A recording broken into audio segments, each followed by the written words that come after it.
दोस्तों आज की वीडियो में काफ़ी महत्वपूर्ण टॉपिक पे बात करने वाले हैं। पत्नी जब भी केस करती है, जी हाँ 99% में आज इस वीडियो में सच्चाई बताने वाला हूँ। पत्नियाँ जब भी केस करती है पति के ऊपर या पति के माँ बाप के ऊपर या उनके रिश्तेदार के ऊपर, तो स्टार्टिंग में 99% घर बसाने की बात नहीं होती है। 99% बात होती है जेल कराने की, जी हाँ, और जेल में हवा खिलाने की और जेल की चक्की फंसाने की। मैक्सिमम देख लीजिए, मैं कहीं भी फाइलें उठा के देख लीजिए, चाहे वो ऑनलाइन कंसल्ट कर लीजिए, कोई भी कर लीजिए, इंटेंशन सबसे पहला यही आता है कि साहब मुझे तो इनको सज़ा दिलानी, कुछ भी हो जाए। जी हाँ, ये शुरुआत होती है महिलाओं की मैक्सिमम केसों में, और ये शुरुआत इतनी गलत होती है दोस्तों कि 90% ऐसी सोच वाली महिला होती है, उनके आगे चलकर तलाकी होते हैं। जेल की हवा, जेल की चक्की, ये वाला कुछ सीन भी सामने कभी आता ही नहीं है। तो आज के टॉपिक में पूरी डिटेल में अपन बात करेंगे, इस वजह से वीडियो को अंत जरूर देखते रहना। तो चलिए दोस्तों, नो टाइम पास नो बकवास, सीधा करते हैं काम की बात। मैं हूँ हंस। सेकंड बात दोस्तों, कमेंट में नंबर ना छोड़े, अगर आप मुझसे ही बात करना चाहते हो, डिस्कशन में पूरी डिटेल होती है, अपॉइंटमेंट बुक करके आप बात कर सकते हैं। देखिए दोस्तों, महिला के साथ एक्चुअल में जो घटना घटी है, एक्चुअल में क्या घटना घटी, क्या सीन हुआ, क्या नहीं हुआ, सिंपल सी बात है। एडवोकेट साहब के पास जाएंगे, लीगल एडवाइजर कोई भी होगा, सिंपल सी है कि साहब मुझे तो मेरे पति, सास, ससुर सबको जेल कराना है, जेल की हवा खिलाने में तो बहुत परेशान हो चुकी हूँ। देखिए एक्चुअल में आपके साथ जो घटना घटी है उस पर आप बात नहीं करोगे कभी, आप बात ये करोगे कि साहब आपको जेल कराना है। अब वकील साहब ने बना दिया कंप्लेंट, भाई पुलिस की कंप्लेंट बना दिया, कोर्ट की पिटीशन भी तैयार कर दिया, उसमें ये जानते हुए कि ये चीज़ें गलत है। वकील साहब आपके अकॉर्डिंग बता रहे, आपने कहा है कि जेल कराना है, तो उसी टाइप की आप कंप्लेंट बना रहे, जबकि आपको ये सोचना चाहिए उस समय कि साहब आपके साथ प्रताड़ना हो रही है, जैसे आपकी सास नहीं प्रताड़ना है। कोई भी एक्चुअल में आपके पास, आज तो डिजिटल इंडिया, हर किसी के पास फ़ोन होता है, कुछ ना कुछ तो आपके पास एविडेंस होना चाहिए ना। बिना एविडेंस, बिना सबूत के आप केस कर देते हो, और बिना सोचे समझे आप केस कर देते हो, और आपके आगे चलकर काफ़ी दिक्कत क्रिएट हो जाती है।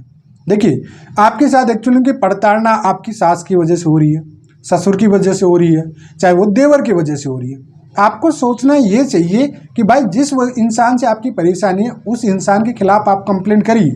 सबसे पहले आपको पति को बताइए, अगर पति भी आपको कोऑपरेट नहीं कर रहा, परिवार को बताइए, आप माता पिता को बताइए, बैठ के बात करिए। देखो एक परिवार का रिश्ता है, माता पिता सब बैठ के उसमें सॉर्ट आउट करिए कि साहब मुझे ये प्रॉब्लम है, इनकी वजह से प्रॉब्लम हो रही है, मेरी क्या गलती है। सबसे पहले ये अपने आप में ढूंढिए आप कि मुझसे क्या गलती हुई है। देखो बात को कहते हैं ना, दिल की बात को कह देने से है ना रिश्ते बच जाते हैं, अगर दिल में रख लेते हैं तो फिर आपके रिश्ते टूट जाते हैं। ये बात आप समझ लेना हमेशा। तो एक्चुअल में आपको जो दिक्कत है कि साहब पत्नी की जो सास है, पति की माँ है, वो पत्नी को परेशान कर रही है, तो इंटेंशन उनका क्या है, अपने पार्टनर को बताया, सपोर्ट नहीं किया, तो आप उन पर डीवी केस करिए, घरेलू हिंसा का केस करिए, आप प्रताड़ना केस करिए, और आप अलग से कोर्ट से ऑर्डर मांग लीजिए कि साहब मेरी उससे नहीं मिली, 107, 151 में उनको प्रतिबंध कर दिया जाएगा, आपसे कोई मतलब नहीं रहेगा। उसी घर में आपको कोई ना कोई एक फ्लोर दे दिया जाएगा, या अलग कोई घर होगा तो उसमें आपको दे दिया जाएगा, पति को आपको साथ में रहना पड़ेगा, तो दिक्कत आपकी यहाँ पे सॉर्ट आउट हो जाएगी। लेकिन नहीं, आप तो एक इंसान की गलती होती है और आप पूरे फंसा देते हैं।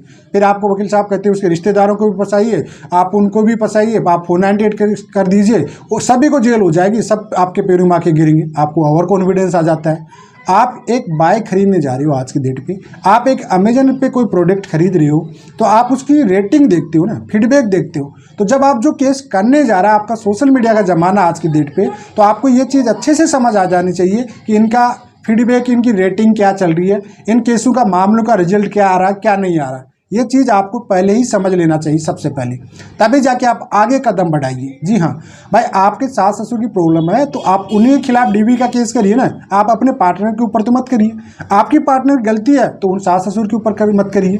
देखिए जो इंसान गलत है उसके खिलाफ आप जाते हो ना, तो उसको गलती का एहसास होता है, लेकिन जानबूझकर जो इंसान गलत नहीं है और उसको आप परेशान करना चाह रहे हो, तो भैया फिर आपका रिश्ता जुड़ने की बजाय टूटेगा, ये बात आप समझ लेना। और दूसरी बात ये रही कि आप ये सोचते हो कि साहब जेल की हवा, जेल में चक्की फंसाना, ये तो सवाल का खड़ा ही नहीं होता कहीं भी। आज की डेट पे तो सवाल खड़ा होता ही नहीं कहीं भी। देखो पहले के ज़माने में क्या होता कि समाज, सोसाइटी, पंच पटेल सब कुछ समझाता कर देते। आज की डेट पे ये सब चीज़ें कहते हैं, जनरेशन चेंज हो गई है, वातावरण चेंज हो गया है, तो आज की डेट में कोर्ट ये काम कर रहा है। जो पहले के ज़माने अपने बुजुर्ग करते थे, आज की डेट में कोर्ट यही काम करता है परिवार के मैटरों में। आप मत सोचिए कि इसमें टाइटल फैसला ले लेगा, नहीं लेगा, कभी भी नहीं लेगा। आप ये बात आप समझ लीजिए। कोर्ट हमेशा इंटेंशन यही रखेगा कि इन दोनों का जो भी लड़ाई है ईगो अहंकार की, पति पत्नी की, कोई वजूद होता है कि पति पत्नी की लड़ाई की? कोई वजूद नहीं होता है इस चीज़ का, मुझे नहीं लगता कोई वजूद होगा, कोई वजूद नहीं होता है। आप खुद का ईगो अहंकार की, ईगो की कहते हैं कि ईगो की लड़ाई हो गई, साहब मैं बड़ा मैं बड़ी, ये वाली लड़ाई होती तुम्हारी, और इस वजह से आप एक रिश्ते को खराब कर देते हो। सबसे बड़ी गलती यहाँ होती जब आपके बाल बच्चे हो जाते हैं और उसके बाद में उन बच्चों का फ्यूचर खराब हो जाता पूरा।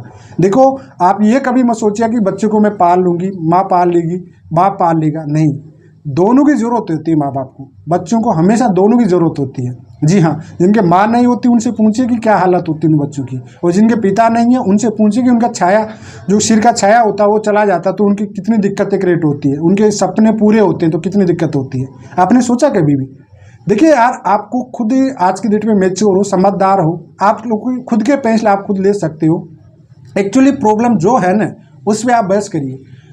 आपके साथ आपके किसी ने प्रताड़ना नहीं किया, फॉर एग्जांपल मैं समझा देता हूँ, हस्बैंड वाइफ की लड़ाई है, दोनों हस्बैंड वाइफ की है, तो आपकी जो लड़ाई हुई ना उसको दिन का दिन में ख़त्म कर दीजिए। आप रात तक तो आप पूरी ख़त्म हो जाना चाहिए, ये बात आप समझ लीजिए। आप अपनी वाइफ से अगर सॉरी बोल रहे हो तो कोई दिक्कत नहीं, वो आप ही की वाइफ है, किसी पड़ोसी की नहीं भैया, और वो पड़ोसी का पति भी नहीं है, वो पति भी आप ही का है। प्यार से आप हंस के दो बात कर लीजिए। एक दिन का मैटर आज हुआ तो आज शाम तक खत्म हो जाना चाहिए वो मामला। आप कोर्ट कचहरी की धमकियां देने से, एक दूसरे को नीचा दिखाने में कोई फायदा नहीं है। पति भी आपका है, परिवार भी आपका है, सास ससुर भी आपके हैं, सब आप ही के हैं। तो जब आपके अपनों में लड़ाई, क्या कहाँ की लड़ाई आ गई ना, कुछ रहने दीजिए। पत्नी अगर आपको मुँह चला रही, थोड़ा टाइम आप बाहर निकल जाइए, साइड में हो जाइए, शांत हो जाएंगे फिर। लेकिन नहीं, ईगो की लड़ाई इतनी आ जाती है, और फिर पत्नी की तरफ से तो इतनी ज़्यादा आ जाती है कि उसके परिवार वाले इंक्लूड हो जाते हैं। और सबसे बड़ी बात, हैरानी की बात ये होती है कि पति के जो रिश्तेदार हैं दूर दूर तक के, उन वालों को भी जबरन उसमें घसीटा जाता है। ये बड़ी हैरानी की बात होती है आज के दिन में। सुप्रीम कोर्ट, होने वाले मुंबई हाई कोर्ट ने बार बार इस पर टिप्पणी की है, बार भी चिंताजनक इस पे फैसले सुनाए गए हैं कि साहब आज की डेट में रिमोट की तरह, कहते हैं कि आज की डेट पर यूज पूरी तरह से रिश्तेदारों को जानबूझ के फंसाया जा रहा है। जबकि आज की डेट पे रिश्तेदारों, कोई के रिश्तेदार कोई से मतलब नहीं रखता है। हकीकत है कि आज के रिश्तेदार किसी से कोई मतलब रखते ही नहीं है, फिर भी जानबूझ कर उन रिश्तेदारों को इंक्लूड किया जा रहा है। तो भाई आपको थोड़ा सोचिए, समझिए, ऐसे रिश्ते खराब मत करिए जिनकी वजह से आपका कोई वजूद ही नहीं है, जिन बातों की कोई वजूद ही नहीं है। इस वजह से आप ये तो माइंड से निकाल दीजिए। आपके साथ जो प्रताड़ना हो रही है उसको समझाने की कोशिश करिए, उस पर बहस करने की कोशिश करिए, उसी चीज़ की बात करिए। आपके साथ जो गलत हो रहा है उसी के साथ आप जाइए, कोर्ट में जाइए, सिंपल है, आपका अधिकार है, रहने का अधिकार है, सिंपल है। पति आपके साथ रहेगा, ये सिंपल है भाई। आपके साथ सास ससुर की वजह से तो पति के साथ अलग से कोर्ट ऑर्डर देगा कि साहब अपनी पत्नी को आप अलग से रखिए, आपकी जिम्मेदारी है पत्नी को साथ रखने की, पति को रहना पड़ेगा आपके साथ मोहतरमा, ये बात समझिए। लेकिन आप एक ही लपेटे में, एक ही पासे में सबको लपेटना चाहो, पॉसिबल नहीं है, ये बात गलत है। ये वाले सपने आपके नहीं होने चाहिए, ये वाले आपकी अहंकार नहीं होना चाहिए कि साहब सबको जेल चक्की करा दूँ। और आप बाई चांस एक बात समझ आता हूँ मैं आपको कि हो सकता है कि आपने जेल करा भी दिया, आपने जेल करा दिया, सास ससुर को, पति को, रिश्तेदारों को, सबको जेल करा दिया आपने। जेल कराने के बाद आप ये सोचिए कि उसके बाद आप क्या रह सकते हो उस घर में, क्या उनके साथ आप रह सकते हो? जेल से आने के बाद क्या वो ये कहेंगे साहब पत्नी इंतजार कर रही है, हमको तो जेल से बाहर आ गए और अब तो पत्नी के साथ रहेंगे? ऐसा नहीं होने वाला। कोर्ट भी यही चीज़ हमेशा समझाता है, ये बात आप समझ लीजिए। कोर्ट भी बार बार यही समझाता है कि भाई अगर आप पति को जेल करा देंगे तो वो पत्नी नहीं रह पाएगी। इसमें डिटेल वीडियो बनाऊंगा मैं आगे चल के। इस वजह से आप पारिवारिक मामलों में हमेशा दिमाग यूज करिए, दिल यूज करिए, हर चीज़ को समझिए। और ये जो बार बार ये कहते हैं कोर्ट में देख लूँगी, पुलिस थाने में देख लूँगी, घसीट लूँगी, नाक रगड़ा दूँगी, ये वाली डायलॉग है ना, इसको माइंड से निकाल के फेंक दीजिए। आपकी जो दिमाग की डिक्शनरी है इससे इस वर्ड को बिल्कुल परमानेंटली निकाल के फेंक दीजिए, कोई मतलब नहीं इसमें, अन्यथा आपको आगे चल के काफ़ी महंगा पड़ जाएगा। मैं तो बार बार महिलाओं को भी कहता रहता हूँ, चाहे वो पति हो चाहे वो पत्नी को, मेरा हमेशा चैनल आप उठा के देख लीजिए, दोनों के लिए वीडियो बनाता हूँ मैं। क्योंकि गलत कोई भी हो सकता है, पति भी हो सकता है, पत्नी भी हो सकती है। बार बार मैं यही समझाने की कोशिश करता हूँ कि परिवार का मामला है, परिवार के अकॉर्डिंग सॉर्ट आउट हो जाए तो सबसे अच्छी बात है।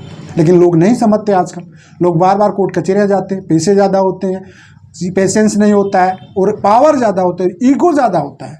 भाई क्या करें ना, अपने संस्कारों को भूल के आप कोर्ट कचहरी में उन कहते हैं ना बुजुर्ग माँ बाप को भी आप कहते हैं कि कोर्ट कचहरी में घसीट लेते हो। मैं कहीं ऐसी फाइलें देखता हूँ जिनमें 80 साल 85 साल के ससुर होते हैं, उन पे आप रेप का केस लगा देते हो। शर्म करिए यार, आप कितना गिरोगे आप। और उसके बाद कहते हैं कि साहब वकील साहब गलत कर दिए। वकील साहब ने तो वही किया जो आपका इंटेंशन था, जो आप चाहते थे। वकीलों पे आपका दोष मत दीजिए दूसरों पे। आपकी ज़िंदगी के फैसले आपके हाथ में होते हैं, आप दूसरों के हाथ में डाल देते हो तो आपकी गलती है। तो आई होप मैं जो मैसेज देना था, जो बताना था, इस वीडियो में पूरी डिटेल में बता दिया। आई होप आपको समझ में आ गया होगा। फिलहाल आज के इतना ही। जय हिंद, वंदे मातरम।